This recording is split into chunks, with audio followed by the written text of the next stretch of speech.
we've always had an Angus cross, program, and what we do is we run a 1,000 head cow-calf operation, and then we sell another 400 or 500 bred heifers every year with Reminisce Angus.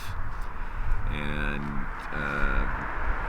while we've been in the bred heifer business for a number of years, we got together with Bryan about 4 or 5 years ago, and it turned out to be a perfect fit, because Bryan was all into genetics. What is the type of cow that you're trying to raise? And one of the things we talked about early on was a moderate frame cow, and that fit in our operation because we have a bunch of public lands that we run on. I was in the bred heifer business with a couple other purebred breeders, and for them I would bring my heifers and we would sell them at their bull sales.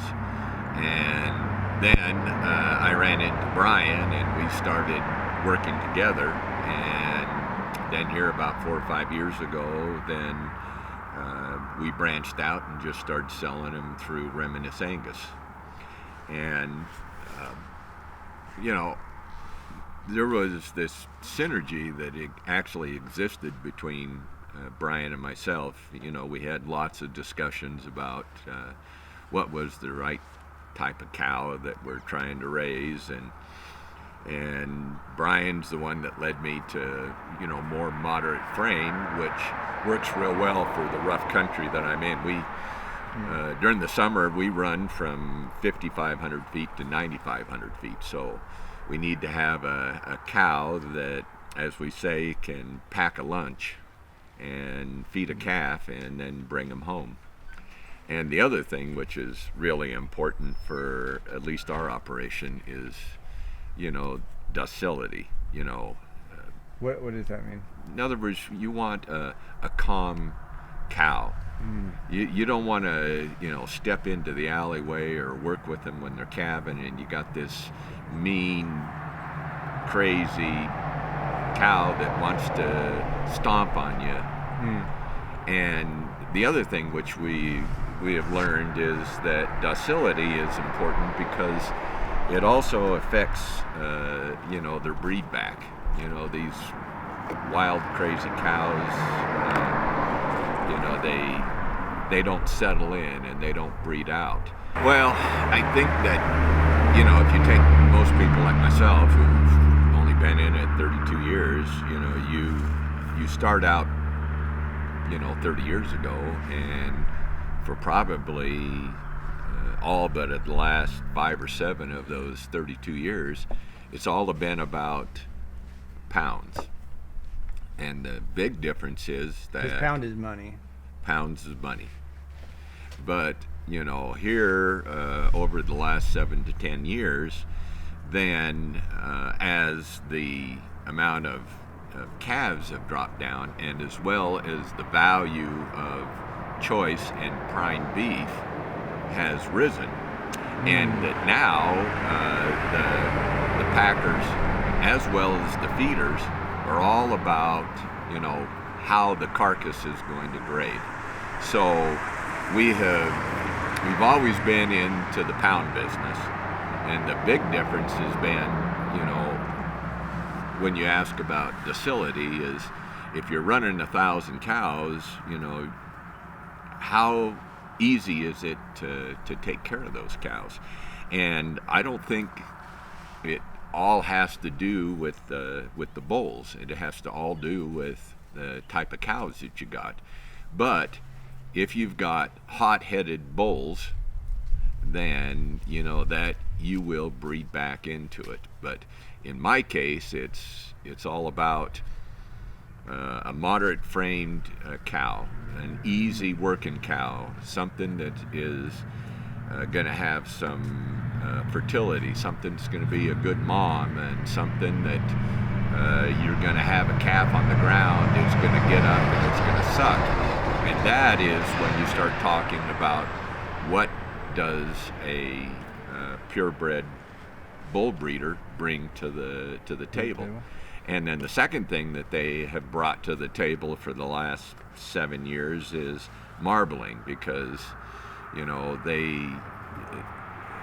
getting paid for choice and prime.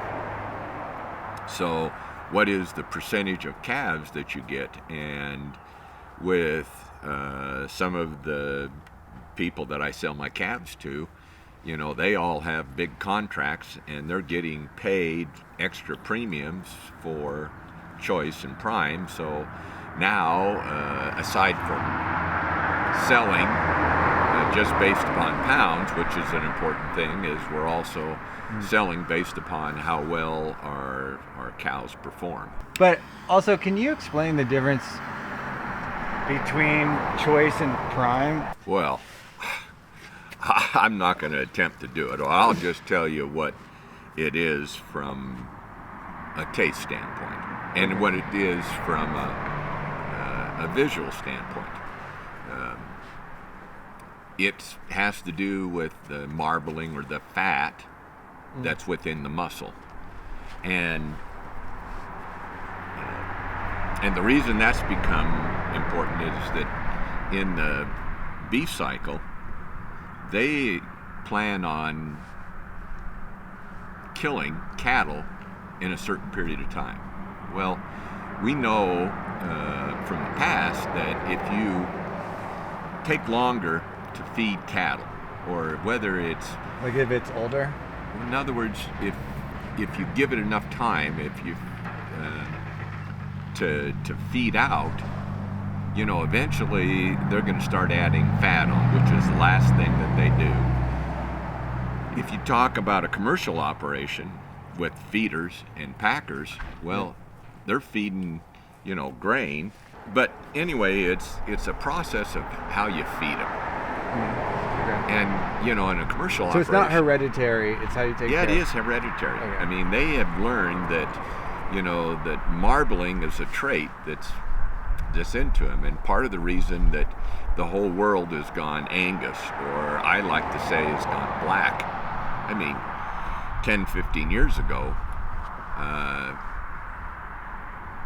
we had Angus and Angus cross, but back then we had a whole bunch of different colored cows, and it's morphed over the time where that you need some Angus cross inside of it.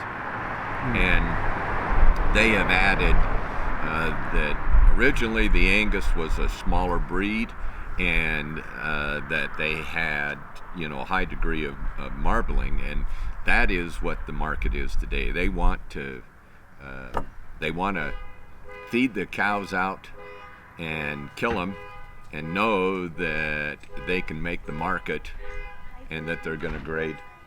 Wagyu is a very good example, because when I started out here, and I'd only been in the business 5 or 7 years, I had an outfit that came to me and said that they would provide me the Wagyu bulls, and they would buy my cross calves with Angus cows.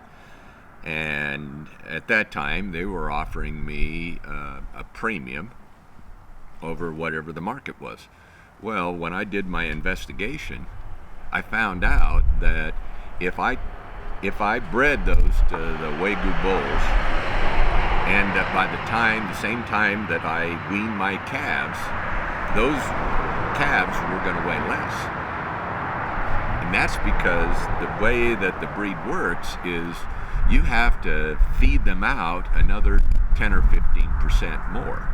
So while they have the genetics for marbling, one of the disadvantages is that you're going to feed them 30 or 40 days longer. So that's part of the reason that there is a higher cost for that meat. But you could apply the same thing to, if you want to say that you've got strictly, grass-fed beef. and you're not Gotcha. going to do anything to add some more protein to it. Well, you know, if you're going to willing to go out there and to feed those until they're fat an extra 30 or 40 days, then that's great. But then again, it depends on what you want. Do you want the taste, or do you just want something that's a lean, no fat, tasteless, tough piece of meat? But as you can tell, I'm biased. Yeah. But, you know, regardless of wherever that you are inside the business, what we are is we raise calves until they get to be 700 pounds. Then we keep the heifers, and we raise them up and breed them so that we can then sell them when they're 2-year-olds. Well, however you look at it, we're selling pounds, and we're selling reputation. And that's how I got with Bryan. Is I used to buy the bulls from all over. And the reason that Bryan and I are partners is because, as I say, you know, you're here to help me run my business.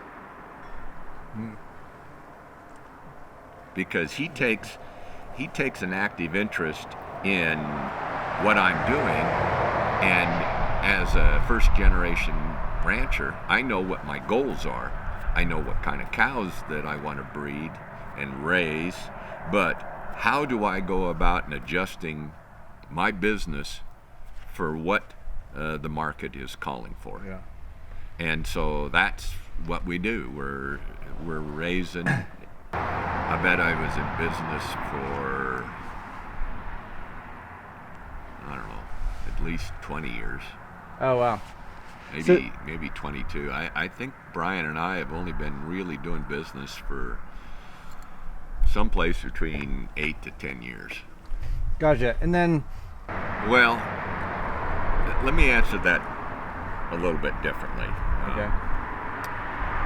You know, from all of the businesses that I've been involved in, I brought one thing with me to the cattle business, and that is it has to do with relationships.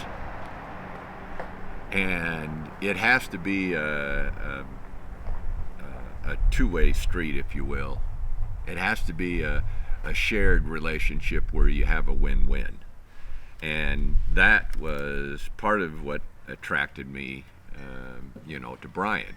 No, not all bull breeders sit out there and take an interest in you.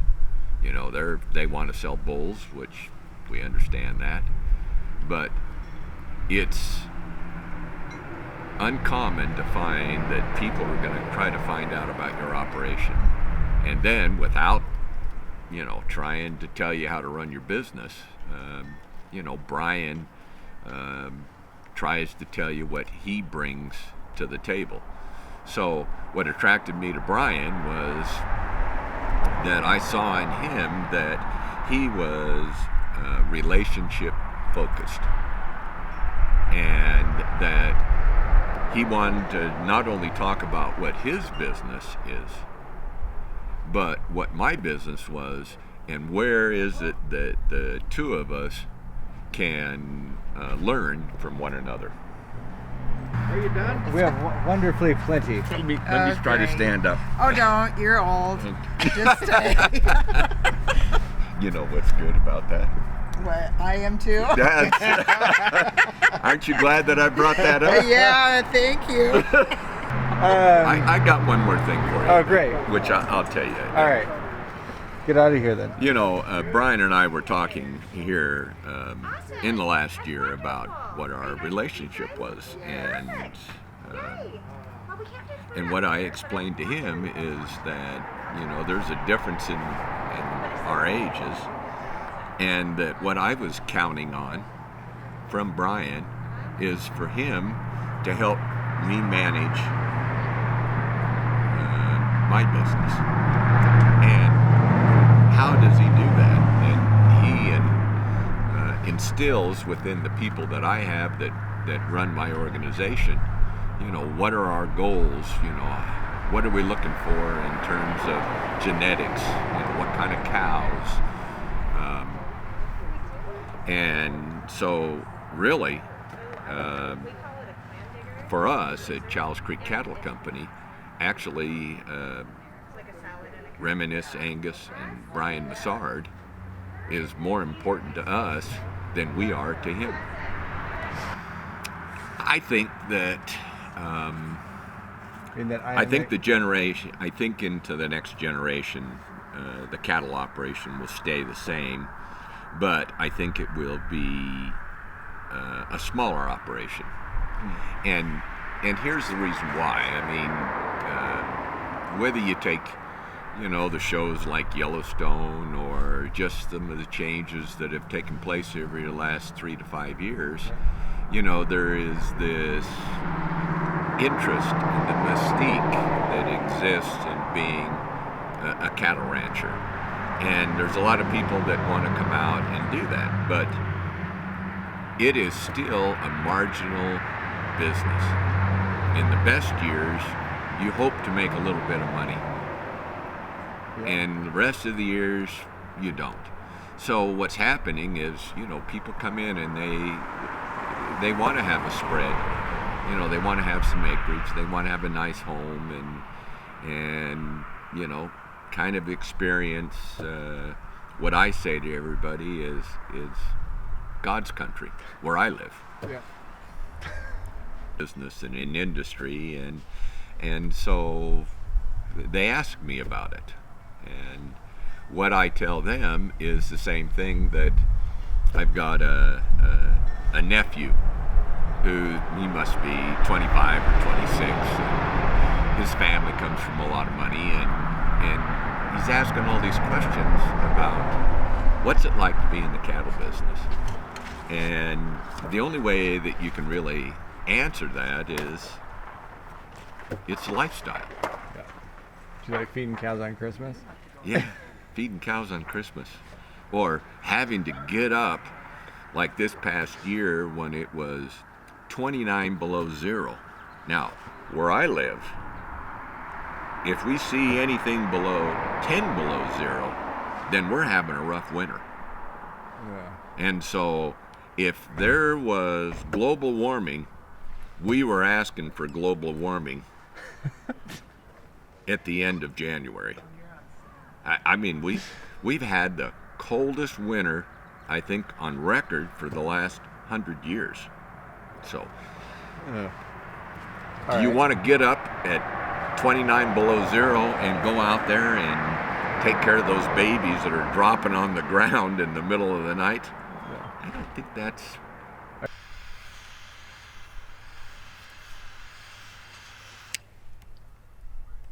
Did you always smoke cigars? No. Mm-mm. Took it up when I was, intermittently when I was in my 40s.